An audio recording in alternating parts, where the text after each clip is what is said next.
sudah ditalkinkan meninggal dunia dia masih mengucap alhamdulillah, alhamdulillah, masih bisa yang mengucapkan kalimat syahadat dan masih bisa ini basuh jasad ba'akul dilawin. Artinya konsep cara berpikirnya awak manusia itu fitrahnya adalah selalu bersyukur. Fitrahnya kita itu selalu bersyukur. Dan ada konsep lain yang pertama diajarkan di Islam itu kecuali adalah tentang masalah iman yang bersyukur. Bersyukur karena mulai dari awal penciptaan kita dalam rahim ibunda kita dipadu oleh Allah Subhanahu wa taala, dikandung oleh ibunda tercinta sampai kita lahirkan ke dunia, sampai untuk mengeluarkan nafas terakhir kembali, semuanya adalah karena Allah. Maka tidak ada satupun yang bisa untuk kita hindari dan kita ingkari tentang kekuasaan Allah. Termasuk kita ini yang disinggung bunda. Kita ini disinggung, ini bakapun, ini sampai bakarajo, ini sampai yang lainnya. Tetapi kehidupan kita itu semua adalah juga karena yang penting adalah menerima sesuatu sesuai dengan apa yang telah difitrahkan.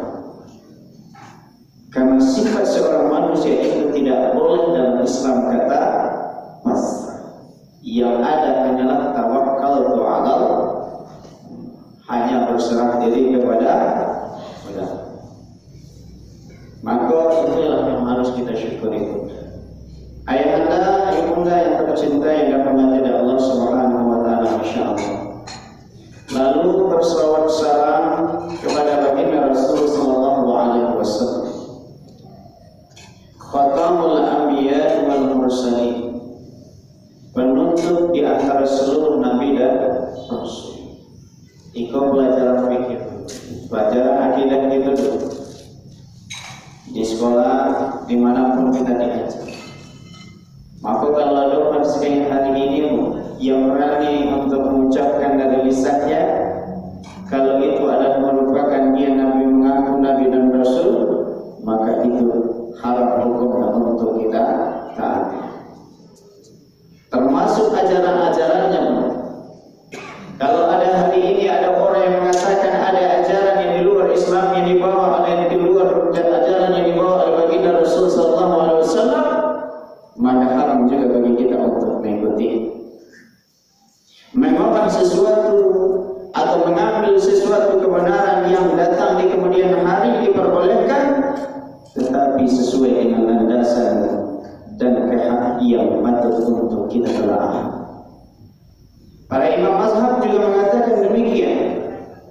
Bahkan di buku-bukunya para imam-imam mazhab itu mengatakan begini: andai kalian kemudian hari umat Islam menemukan kebenaran pendapat sesudah, maka ambil kebenaran itu sehingga kebenaran itu bermanfaat untuk kehidupan kalian, dan tinggalkan pendapat kami yang batil yang pernah kami kerjakan.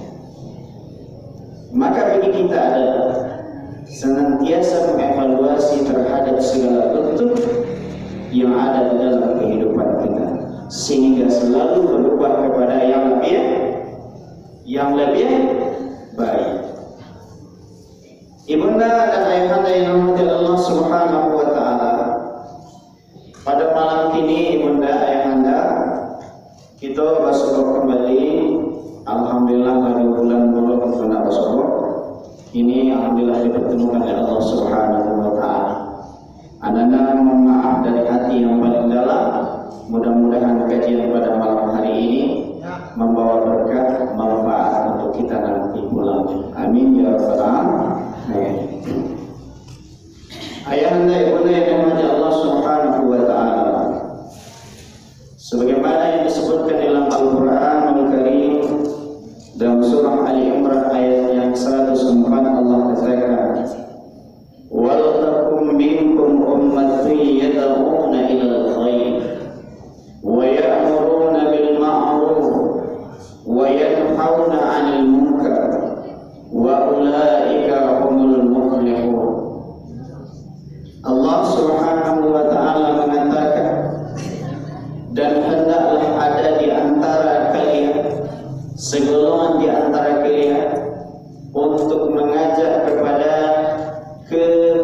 kebajikan.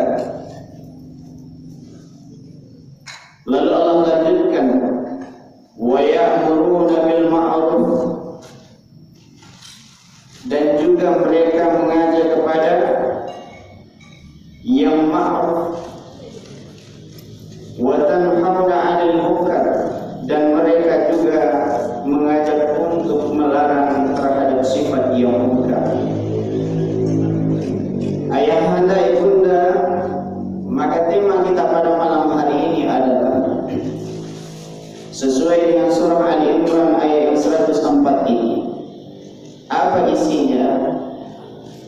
Bentuk sukses di hadapan Allah Subhanahu wa ta'ala. Bentuk sukses di hadapan Allah Subhanahu wa ta'ala. Di awal kata pembuka ini, wahai bunda ayahanda, kata-kata sukses itu adalah merupakan kata primadona dalam kehidupan kita. Suatu bahasa yang sangat dinanti-nanti, diarok-arok di orang dan umat Islam sekalian. Betul tidak? Dalam segi apapun. Contoh, sukses dalam pandangan kita bisa jadi sukses itu diukur dari bentuk ilmu. Sukses dalam bentuk ilmu. Anak kita mulai kita sekolahkan mulai dari SD, SMP, SMA sampai ke jenjang perguruan tinggi bisa dapat gelar di belakang namanya. Itu juga bentuk sukses yang diharapkan. Iya, Pak? Iya, betul, Pak? Bentuk sukses yang diharapkan. Ada juga orang yang mengatakan sukses itu dalam bentuk harta.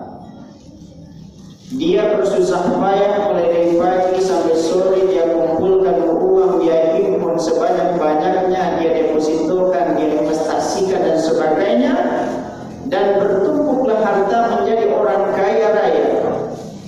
Maka dia sukses di dalam pandangan harta. Sukses dalam pandangan harta. Ada juga orang yang berpandangan dia sukses di dalam pangkat dan jabatan. Dia sukses di dalam menempati suatu posisi yang sangat potensial, yang sangat strategis. Contoh, menjadi kepala dinas, menjadi anggota dewan, menjadi kepala sekolah, menjadi pak camat, menjadi pak wali, menjadi orang terpandang dalam suatu masyarakat, dalam suatu kelompok sosial, maka itu juga bentuk sukses. Apakah Allah melarang itu? Apakah Rasul melarang itu? Tidak. Allah tidak melarang itu. Ada juga orang yang berpandang sukses, kadang-kadang kita lihat memiliki istri cantik, memiliki suami yang ganteng, dulu, tidak sekarang. Ya Bu ya, dulu tapi tidak sekarang. Ada juga kita berpandang seperti itu. Semua yang kita pandang baik itu adalah baik dalam pandangan kita.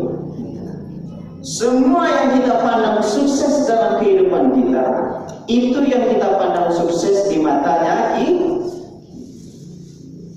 Salahkah kita berprasangka dan berbuat seperti itu? Tidak.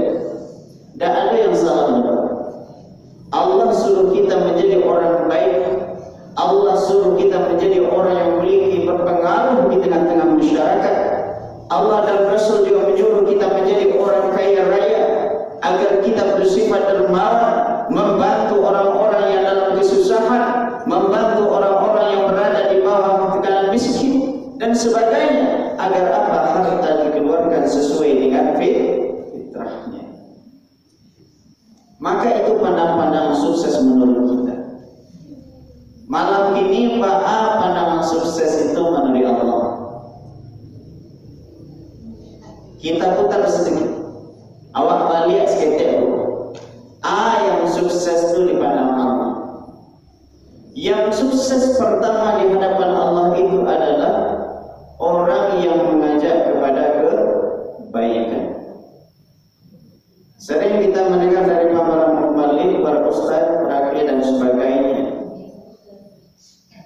Coba kita lihat. Bahkan di dalam surat An-Nas kita lihat wa tawassaw bil haqq wa tawassaw bis sabr. Memberi nasihat di dalam yang hak, memberi nasihat dalam kesabaran. Mengajak orang baik itu dua ini selalu beriringan. Pertama, tidak boleh keluar dari yang hak, harus sesuai dengan apa yang sudah ditentukan Allah dan Rasulnya. Hak itu yang mana? Hak itu adalah sesuai dengan Al-Quran dan Sunnah, tidak hanya sesuai dengan cara bakaka. Agama Islam sering disampaikan para pembalik, agama Islam bukan sesuatu yang sulit, tetapi bukan sesuatu yang dimudah-mudahkan. Islam bukan agama yang dipermudah-mudahkan. Islam punya koridor dan ketentuan yang sudah ditetapkan Allah, yang disampaikan oleh baginda Rasulullah SAW. Mengajak kepada kebajikan adalah suatu perkara yang susah. Maka perlu dengan menyampaikan pertama dengan kebenaran, yang kedua dengan kesabaran. Contoh ketik saja. Kalau saling menasihati dalam rumah tangga, saling menasihati dalam rumah tangga itu aja, butuh nggak kesabaran? Betul, betul, betul nggak? Betul. Sangat dibutuhkan. Apalagi dalam agama Islam ada ikhtilaful ulama, terjadi perbedaan di dalam ulama tentang masalah ijtihadnya. Biasa. Maka boleh-boleh saja. Maka kesabaran itu perlu dibutuhkan. Sangat dibutuhkan. Menasihati anak aja butuh enggak kesabaran? Kita aja suami istri butuh enggak kesabaran? Harus dibutuhkan. Kalau dia hanya menjadi api, maka menjadi api besar dia, terbakar rumah tangganya. Kalau menasihati anak diperturutkan hanya semaunya, maka dia jatuh ke dalam jurang kerusakan. Padahal itulah yang dilarang oleh Allah Subhanahu wa Ta'ala. Dan itu yang diperintahkan oleh Allah agar kita menjaga anak-anak dan keluarga kita, para generasi kita. Inna Allah astafa lakum ad-din. Maka Allah telah mewariskan kepada kita, yang mewariskan melalui Nabi Ya'qub, melalui keturunannya, agar kita bisa memeluk agama Islam,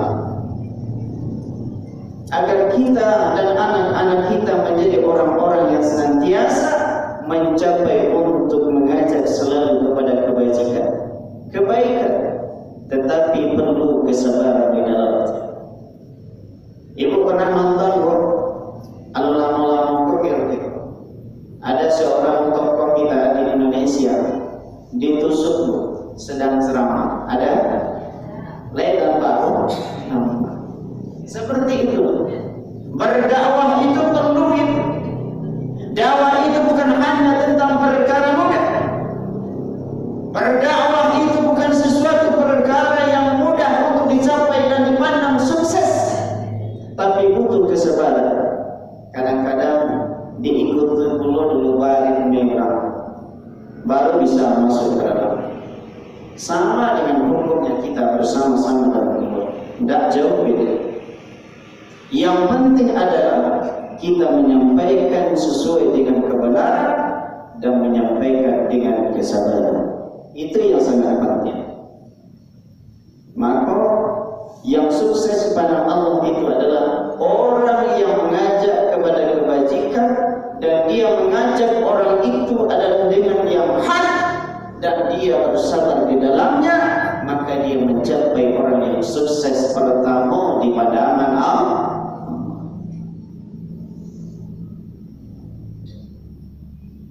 Maka inilah yang mesti harus kita giatkan. Ibu bunda dan ayah anda sekalian, kalau kita mencari lingkungan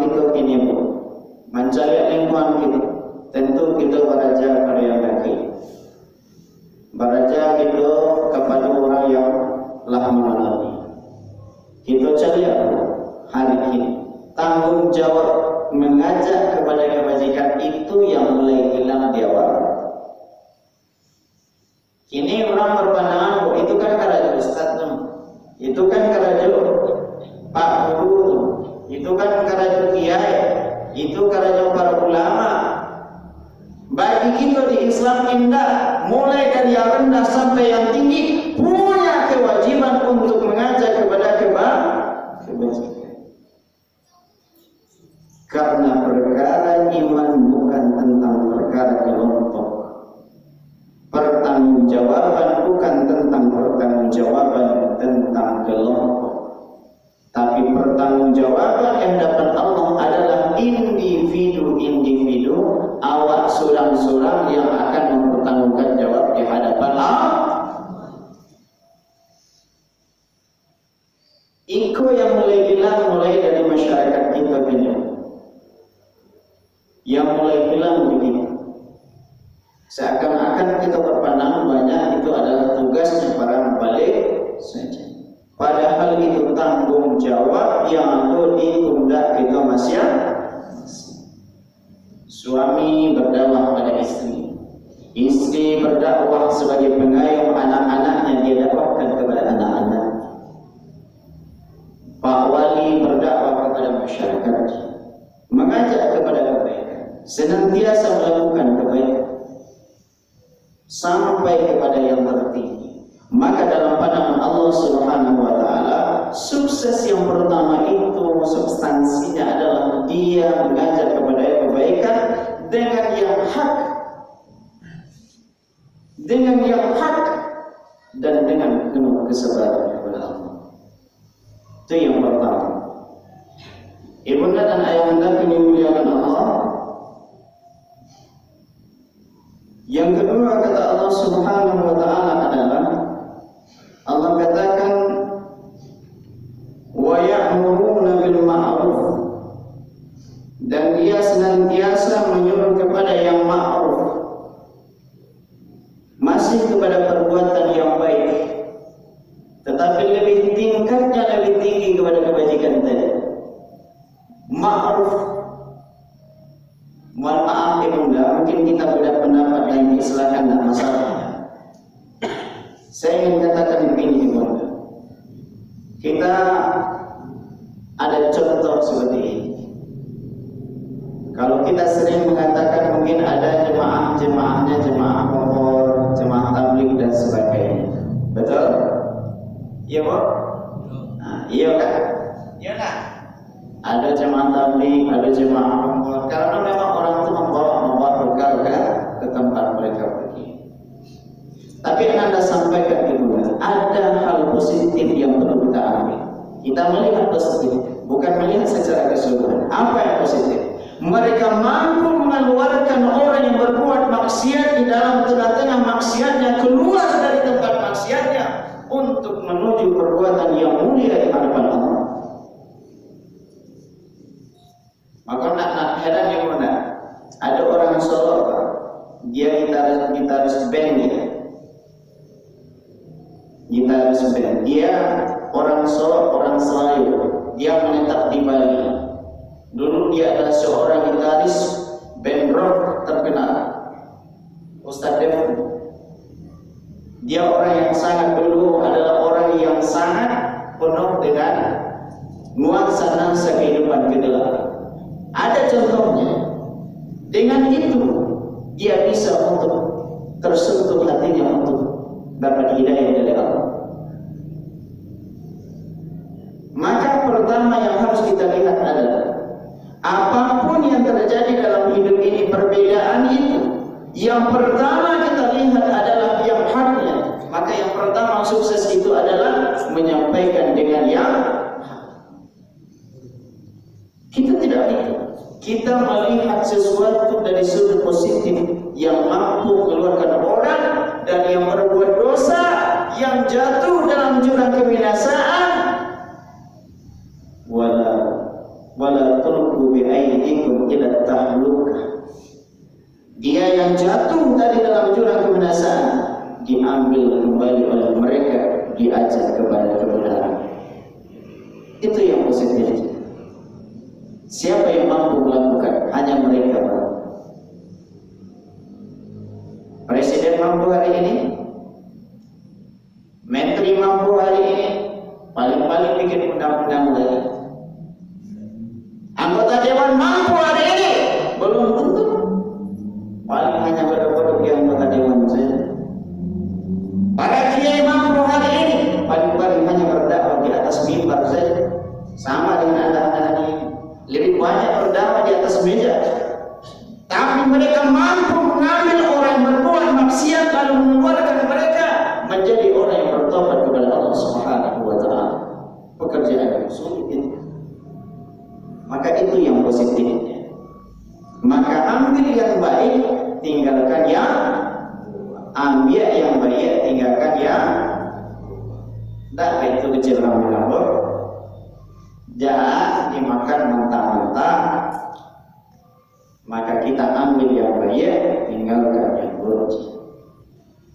Maka inilah yang harus kita laksanakan. Walaupun sudah dikatakan oleh Rasul sallallahu alaihi wasallam, kata Rasul kan begini, kalau kau melihat suatu kemungkaran, yang pertama obah dengan tangan. Kata-kata tangan para mufassir mengartikan yang pertama ada kekuasaan. Bisa dikatakan kuasa. Hari ini orang yang berkuasa mampu nak dia seperti itu. Kalau tidak mampu, maka orang lain ada yang mampu, maka dia lebih terbaik di sisi Allah. Lalu yang kedua kata Rasulullah SAW, kalau tidak mampu dengan tangan maka dengan lisan. Ini yang banyak hari ini. Para pembalik banyak. Kayak anda ini baru hanya bersebutan lisan saja. Kekuasaan tidak ada, gak mampu, lisan cuma yang bisa disampaikan kepada ayahanda dan ibunda. Mudah-mudahan diterima di hatinya dan disampaikan kepada keluarganya dan menjadi catatan-catatan indah di masyarakatnya. Kalau tak mampu dengan lisan lagi dengan apa? Bahkan dengan berdoa saja. Kata Rasul, kalau sudah dengan doa, maka itulah yang selemah-lemah iman kita. Itulah selemah-lemah iman. Maka mengajak kepada yang ma'ruf itu sukses di dalam pandangan Allah. Kalau berhasil kita di situ, ada orang yang berhasil di situ, maka ini adalah orang-orang yang sukses di pandangan Allah.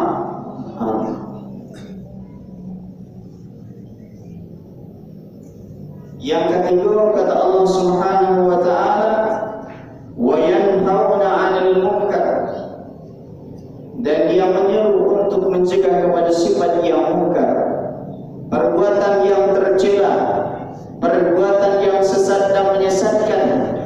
Maka orang yang sukses yang ketiga kata Allah adalah orang yang senantiasa untuk melarang berbuat sesuatu yang munkar. Munkar itu paling banyak.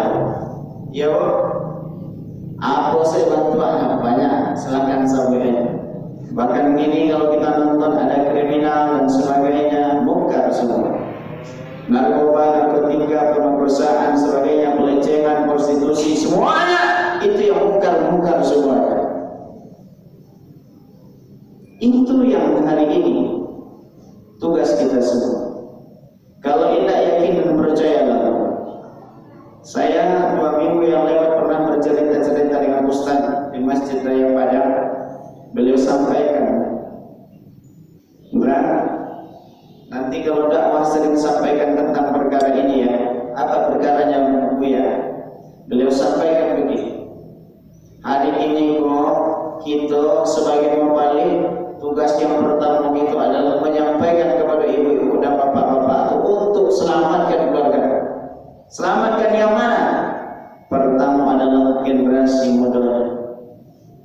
Maka hari ini dai-dai bunda hari ini sering menyampaikan, diterima atau tidak diterima, yang pertama tugas mubalik itu adalah menyampaikan agar berita itu sampai kepada kita semua, agar tidak terjadi hal-hal yang tidak diinginkan, yang memalukan diri kita sendiri, keluarga kita tidak bisa menampakkan muka di hadapan masyarakat karena rasa malu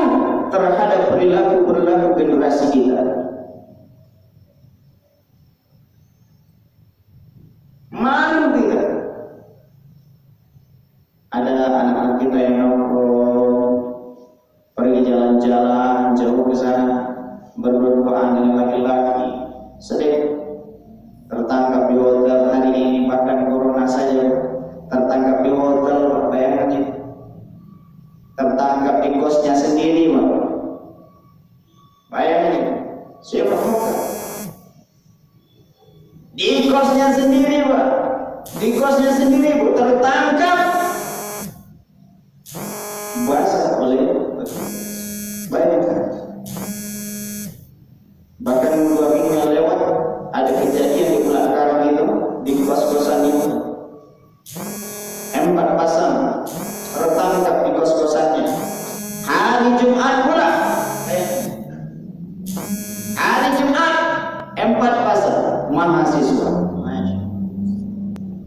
Maka tugas kami tidak insya Allah, mudah-mudahan dengan niat yang tulus kita bersama-sama bisa melakukan ini. Tidak akan mampu dari sendirian untuk mencegah ini. Tidak mampu. Kalau kita ingin sukses di hadapan Allah, harus dimulai dari kita masing-masing. Dimulai dari sifat da'inya, dimulai dari sifat ibunya, dimulai dari sifat ayahnya, sampai kepada anaknya, sampai kepada masyarakatnya, sehingga bisa tercipta kesuksesan yang seperti diharapkan oleh Allah Subhanahu wa Ta'ala. Iya, Bu, kan tuh saya. Iko gara-gara roti tadi nak sampai ke ibu sama orang. Akhirnya tak letakkan dulu saya. Kalau dalam rumah tuh harus dimasukkan makan roti makan roti bu, iya betul. Nah supaya dia letakkan tuh silakan makan. Masak. Ya, tidak masalah. Yang penting itu adalah tenang di dalam menerima itu. Ibu sering menonton Ustaz Abdul Somad, sering ajak anak-anak, Bu, ajak Ustaz Adi Hidayat, ajak. Mereka menyampaikan dakwah dengan bahasa-bahasa yang hari ini bisa dicerna dengan cukup. Maka ini semua adalah hal-hal yang diharapkan di dalam Islam ini. Pertama, dia sukses untuk mencapai, untuk menerima dan mampu menyampaikan agar orang bisa untuk diajak kepada kebajikan, kepada yang ma'ruf, dan mencegah kepada sifat yang munkar, agar mereka sendiri bisa menjalankan ritual-ritual ibadah dengan baik dan dengan nanti. Jangan begini, Bu, kita menyesal dulu nanti. Jangan seperti dibilang oleh Allah Subhanahu wa Ta'ala, fasabbih bihamdi rabbika wastaghfir. Jangan kita seperti itu. Maka kau akan melihat bagaimana mereka berbondong-bondong untuk menyebut namamu, karena mereka tidak sukses dahulu, karena mereka tinggalkan yang 3 ini. Lalu mereka nanti berbondong-bondong menyebut nama Allah. Fasabbih bihamdi rabbika wastaghfir. Dia sebut nama Allah sebanyak-banyak, tapi sudah terlambat. Apalagi nasi sudah jadi bubur, tidak bisa lagi ngapa-ngapain. Kalau orang munafik, orang-orang yang tidak beriman, nanti mereka juga akan berkata demikian. Tapi kalau kita yang sudah tahu dan sudah dikasih tahu, kalau tidak melaksanakannya, maka suka seperti ini. Maka nikmatilah ini semua. Jangan ada dusta di antara kita. Islam itu bukan sesuatu yang mesti dirahsia-rahasiakan. Dia dibuka telanjang saja, agar bisa diterima oleh umatnya, agar bisa diterima oleh kita semua, dan kita semua yang menjalankan yang menjadi lebih tenang, nyaman kita menjalankannya. Mulai dari diri kita, sampaikan kebaikan. Kebaikan itu banyak. Ngajar ngaji, ajak anak ngaji di rumah, sholat bareng bersama ayah, ibunda juga kebaikan. Ngajar anak yang lain juga kebajikan. Maka di antara yang nanti bisa kau nikmati, di antara semua yang sudah hilang nanti ada satu. Apa yang satu itu? Adalah anak-anak soleh yang kedua ilmu bermanfaat baginya. Inilah amal-amal yang sukses di mana Allah itu. Sukses kamu mengajak kepada kebaikan, kamu ajarkan sesuatu kebaikan, maka itu kau terima nanti di yaumil akhir, sehingga dia tercipta suatu amalan yang baik di hadapan Allah. Meninggal kau disebut oleh anak, meninggal kamu disebut dalam doa ilmu yang bermanfaat, meninggal gurunya disebut karena itu pernah kebajikan diajarkan kepadanya.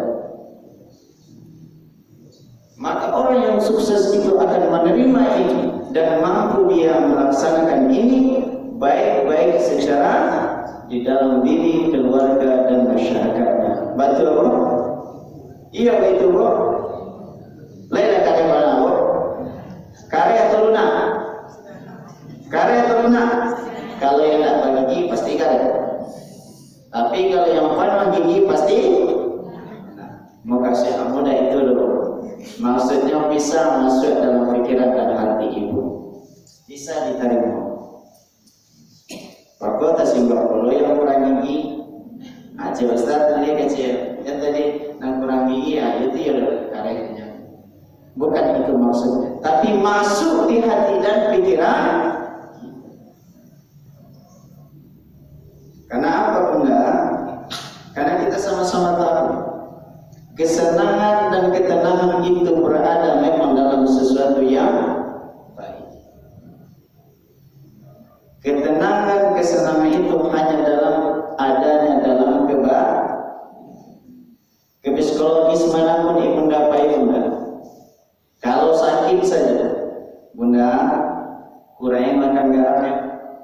Betul apa? Baik ke dokter dibilangnya kurangi makan garam pak. Kalau tidak kurangi makan lado pak. Apa asam lambung pak, kurangi makan lado pak. Nanti sakit kronis pak. Untuk kebaikan tak? Kebaikan. Kemanapun arahnya pergi, kalau diajarkan tentang kebaikan, terima. Jangan diputus sehingga dia tidak bisa masuk di dalam hati kita.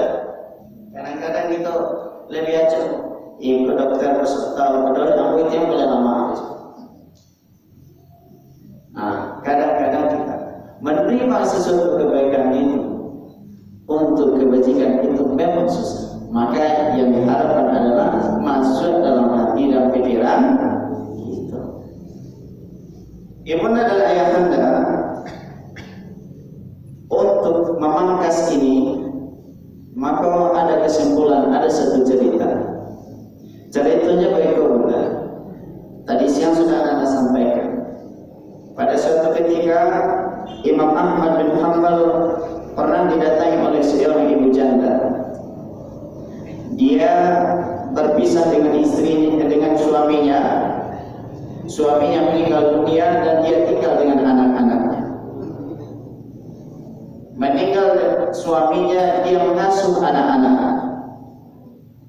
Kalau di malam hari dia menenun, tetapi hanya khusus di waktu rembulan ada, karena hanya di waktu itu dia bisa melihat tenunannya.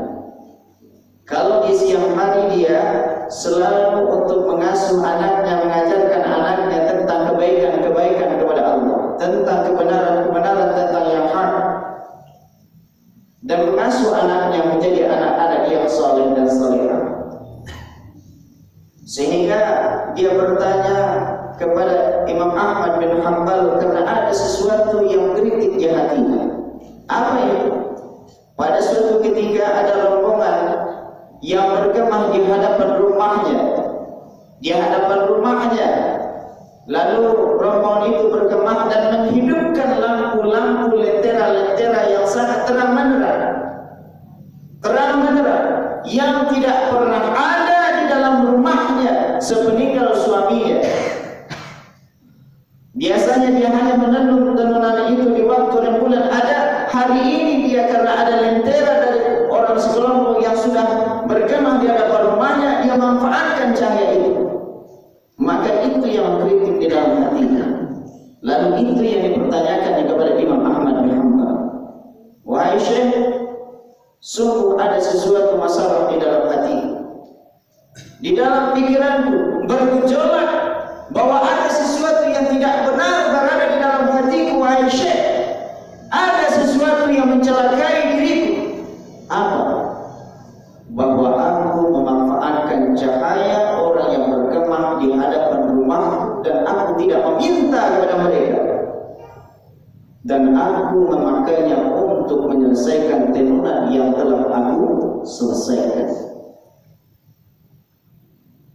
Mendengar kata itu, Imam Ahmad bin Hanbal terbit pemulihan. Mendengarnya, luar biasa sekali perempuan ini kata. Tidak tahu dia, tidak pernah satu orang pun bertanya tentang perkara yang sedetail itu kepada Imam Ahmad bin Hanbal. Kajian perkaranya ya bu, kajian mana? Hanya mengambil cahaya sekelompok orang yang berkemah di hadapan rumahnya untuk menyelesaikan tenunannya agar dia bisa menafkahi anak-anaknya untuk memberi makan kepada keluarganya. Tetapi itu yang mengkritik di dalam hatinya, rasa terderai hatinya. Maka katanya, wahai ibu, bolehkah saya bertanya, siapakah engkau? Maka dia berkata dengan lemah lembut kepada Imam Ahmad bin Hanbal, sungguh aku ini seorang yang miskin, ibu miskin, tetapi aku adalah adik dari Bashar al-Hafi. Dalam riwayat ini, Bashar al-Hafi itu ada seorang gubernur dahulunya. Gubernur. Kalau gubernur dimaksud kawat ini, ada itu gubernur. Gambaran gubernur saya dulu, ada gambaran gubernur. Dikawal, duduk di kursi yang posisinya bagus, dia yang memerintah, dikawal oleh polisi, tentara kemana pergi. Dia punya perintah sendiri, dia punya wewenang. Gubernur, belum gajinya bu, gajinya besar, belum tunjangannya bu, ya betul, tunjangan besar, belum lagi yang lainnya juga besar. Tetapi toh ternyata ibu ini adik dari Bashar al-Hafi, hidup dalam keadaan miskin. Pada kakak aku, gubernur, orang yang dipandang, orang yang punya jabatan, orang yang memiliki kekuasaan, orang yang sudah memiliki segalanya, tapi adiknya hidup miskin. Lalu Imam Ahmad bin Hanbal bertanya, wahai ibu, kenapa kamu hidup miskin? Kan kakakmu seorang gubernur, memiliki gaji yang bagus, posisi yang bagus, kok kamu hidup miskin dengan anak-anakmu? Dijawab oleh ibu ini, apa katanya? Wahai Syekh, sungguh wahai Syekh, kakakku adalah orang terpandang, tapi demi Allah, aku tidak pernah diberikan sesuatu yang membuat menyenangkan diriku. Tak ada satu pun. Jabatan tak pernah dikasih sama aku. Jangankan jabatan, untuk kepala catering saja mungkin di sana tak ada dikasih sama aku katanya. Tak ada dikasih. Tak mau dia mengasihi keluarganya. Ada harta mungkin dia nak mau kasihku, karena dia takut. Dia bilang, kalau harta ini adalah harta rakyat yang bisa untuk aku lakukan untuk mengajak umat kepada Allah Subhanahu wa taala dengan harta dan jabatan yang kuberikan, maka ini tidak mau memberikan kepada aku. Lalu kenapa anak-anakmu juga tidak makan? Tidakkah kau dikasih makannya? Enggak. Kenapa tidak? Bukankah gubernur itu ada tempatnya? Dia tidak mau memberikan karena aku tidak pantas katanya. Bayangkan baru. Lalu apa kata Syekh Imam Ahmad bin Hanbal? Kalau begitu, aku berikan kepadamu hartamu yang telah aku miliki, separuh untukmu. Imam Ahmad bin Hanbal dikenal adalah orang yang berpunya, orang yang memiliki berpunya. Maka di saat itu dia munculkan, dia berikan kepada ibu. Lalu apa yang dikatakan? Disampaikan oleh Imam Ahmad bin Hanbal, ini yang terakhir ibunda. Ada satu sifat padamu ini yang tidak dimiliki oleh siapapun. Andai rambutmu terjulai dari jilbabmu, jauh itu lebih mulia dibanding jubah-jubah yang dipakai oleh para kiai, oleh para ulama, oleh para ustaz. Kenapa itu dikeluarkan oleh Imam Ahmad bin Hanbal?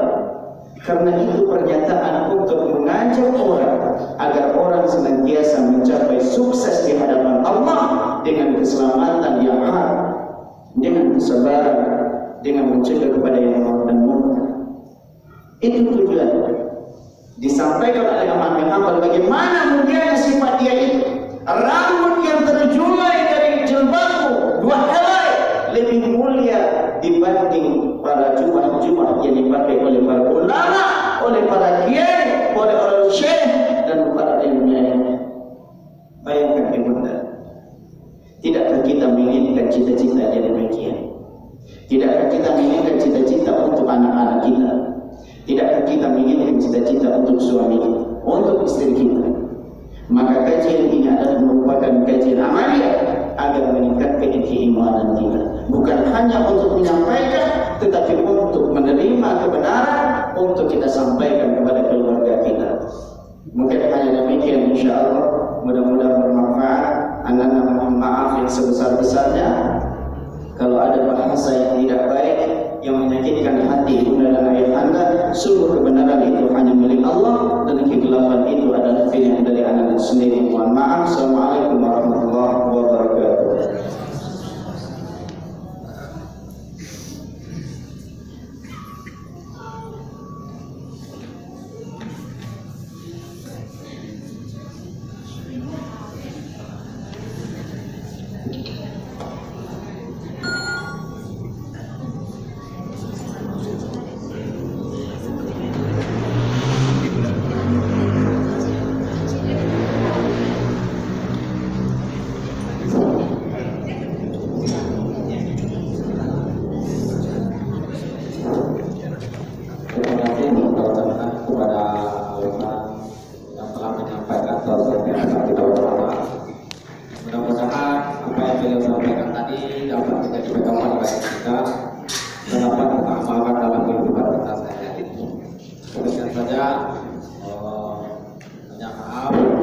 Assalamualaikum warahmatullahi wabarakatuh.